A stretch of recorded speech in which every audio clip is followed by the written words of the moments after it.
Hey girl, today is going to be a story time and I'm going to talk about the time that I guess I was a fake friend.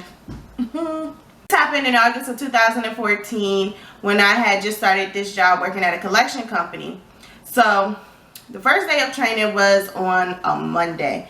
So we walked in and sat down and it was like about 20 something people inside my training class. So I sat at the end cap and I sat near these girls, Nina, Ashley, and Andrea. So the first 2 days of training, Ashley, she took Nina home because Nina needed a way home. Just being a nice person, like she didn't have to do that at all because she didn't even know Nina like that to be like, hey, okay, I'll take you home or anything like that. But she was being nice. She took Nina home. The third day, which was a Wednesday, Nina and Ashley had a little altercation. So this day, Wednesday, I was sitting by myself at lunch. I was just sitting inside the cafeteria instead of outside with everybody else. And I stayed inside and I'm eating my lunch. And it's like the last little bit of lunch. And Nina comes over and she's just throwing this huge fit, talking about like, if you don't want to take me anywhere, then you should just told me. And I'm like, what are you talking about? And she's talking about Ashley. Like, she said that she had asked Ashley if at lunchtime Ashley would take her to Walmart so she could return some clothes so she could use that money to get her some lunch. And Ashley said yes. So she said she spent like the whole lunch period trying to find Ashley, and then she happens to ask this one guy who said, oh, Ashley left. So I felt bad for Nina because she didn't have no money, and she was talking about like, what am I supposed to do? Like, I am so hungry. And so I felt bad. I gave her some money and I was like, here you go, you could go get you some lunch with that. But we didn't have enough time, so she only got something from the vending machine. On that day, we got off work at 4:30, and so I'm walking out the building, she walking out after me, and then she like stops me and tells me that her mom had told her she's going to be late picking her up. So I was like, oh, okay. And I offered it to let her sit inside the car with me since it was hot outside, because it was like way over 100 degrees outside. And I let her sit in the car with me and wait for her mother to come in, because the thing is, we worked at a collection company and you couldn't have your cell phone inside the building, not even in the break room. If they saw your phone, they would terminate you. Even the call center I work at now is like that, but in the break room you can have your phone. But at that place, you can have your phone, period. You had to leave your phone in the car. So I told her, I said, okay, well, you can sit in the car with me and we'll wait for your mom to come here.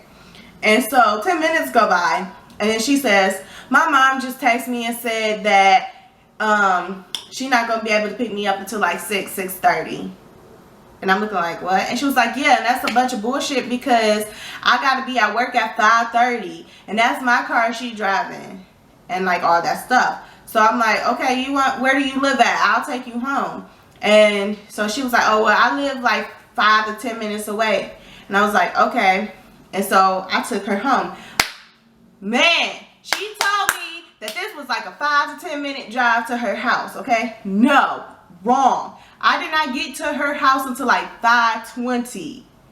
I left like at 5:21, her house. And she lived going towards the right. I lived going towards the left. I took her home. Let me tell you what time I got home. I did not get home until about 7:20, almost 7:20. That's what time I got home. Next day, Thursday comes. She's up here telling me that how last night she went to her boyfriend's house and like all this crap. And I'm like, I thought she had to go to work. And you know, she was telling me how her and her boyfriend had gotten into an argument, all that crap, whatever, right? Later on, I'm leaving, getting ready to leave, and she asked me if I could take her home because her mom told her that she's not coming to pick her up. So I was like, okay, I'll take you home. So again, I took her home. Did not get home. I got home like probably about 10 minutes earlier than the day before. And that was 7 o'clock, like around 7 o'clock. That's when I got home. So I got home, whatever, and you know, I was telling this girl, I'm like, yo, I'm not getting home until like 7 o'clock. She's like, why so long? Like, you don't live that far. And I'm like, because of traffic. Like, the thing about Houston, the traffic is so freaking bad. It is just like California. Like, on that same level of being stuck, just sitting there for hours, not moving. So when I was taking her home on Thursday, like, she kind of talked too much. And you know how you catch people in a bunch of lies? That's what I was doing. I caught her so many times in, like, these web of lies. Like, she was talking about how she can't wait until she get her own place. Fine. She told me she can't wait until she get this money because one of the guys she used to sleep with who live in California, his mom work at a bank, and they know how to, like, do those little credit card pyramid scheme things where basically you add a zero at the end of like however much you're willing to give them. So she was saying she was supposed to be getting $7,000 from this guy, and I'm looking like, what? Like, that's crazy. And she was supposed to be getting it on Friday or Saturday. So she was talking about she's going to use that to go get a car. She hates depending on people to like drive her around. And then it was just like a bunch of other stuff that she was saying, and you was just catching her like straight up in a lie. Friday, she asked me if I could take her to the bank because that $7,000 was supposed to be getting into her bank account. So she asked me if I would take her during lunchtime. So I took her during lunchtime to the bank so she could get some money, right? Bruh, we have a 30-minute lunch. We did not get back until like, we were 12 minutes late. She took forever inside the bank, 1. 2, we got stopped by a freaking train. And like I said, traffic in Houston is really, really bad. And that street in particular, that 1960 street, like, it's rough. Like, Monday comes along and she needed to go to the bank again.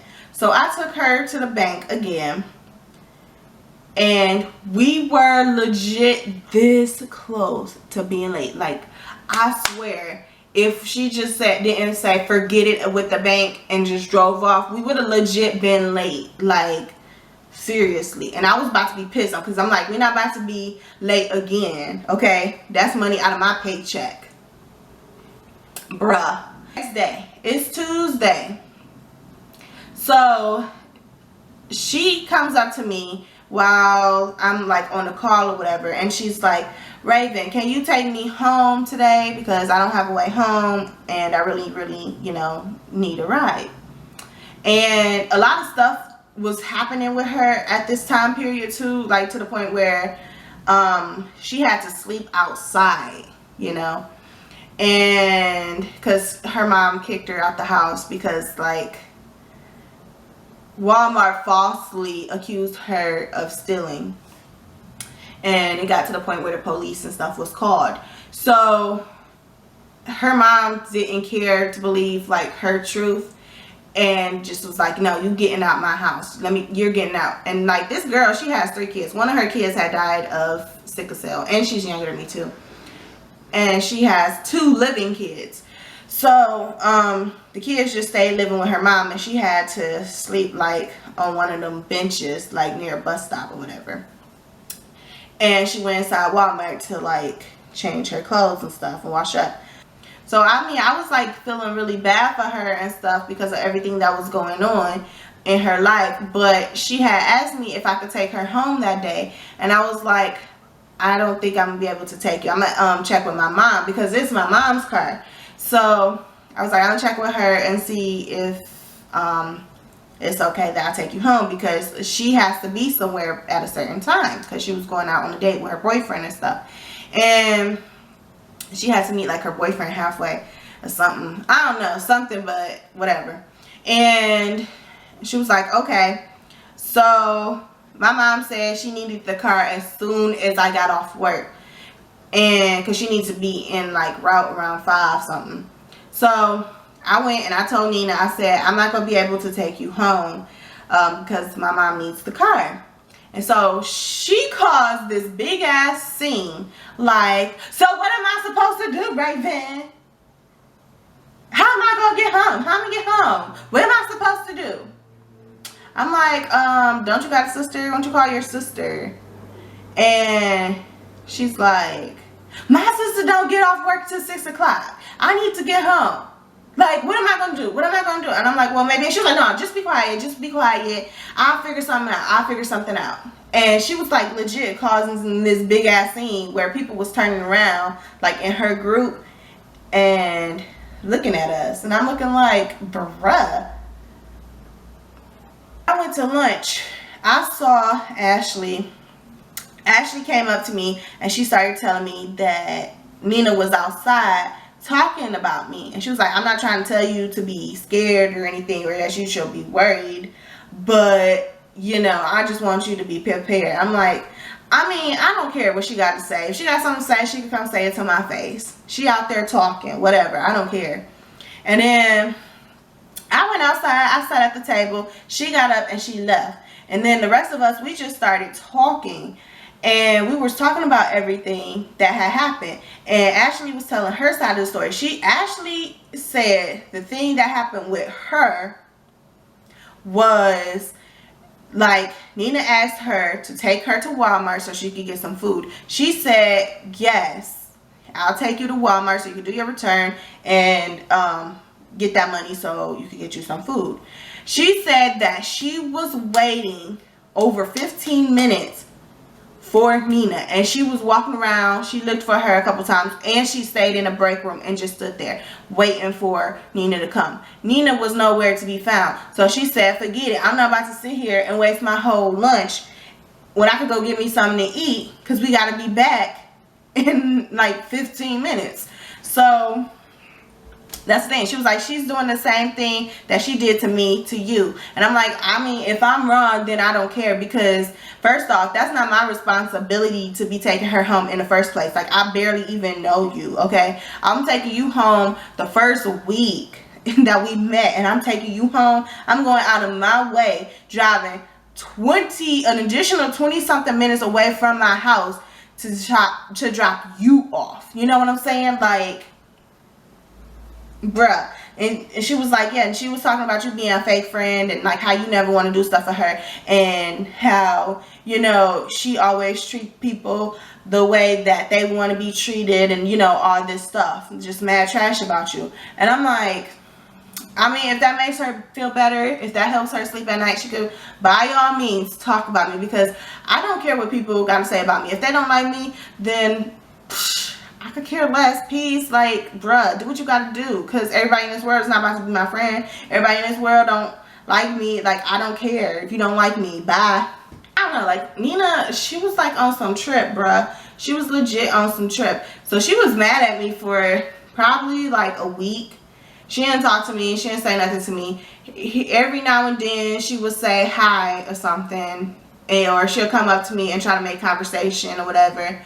But, you know, that's it. Anyways, that is my story, and thanks for watching. Bye.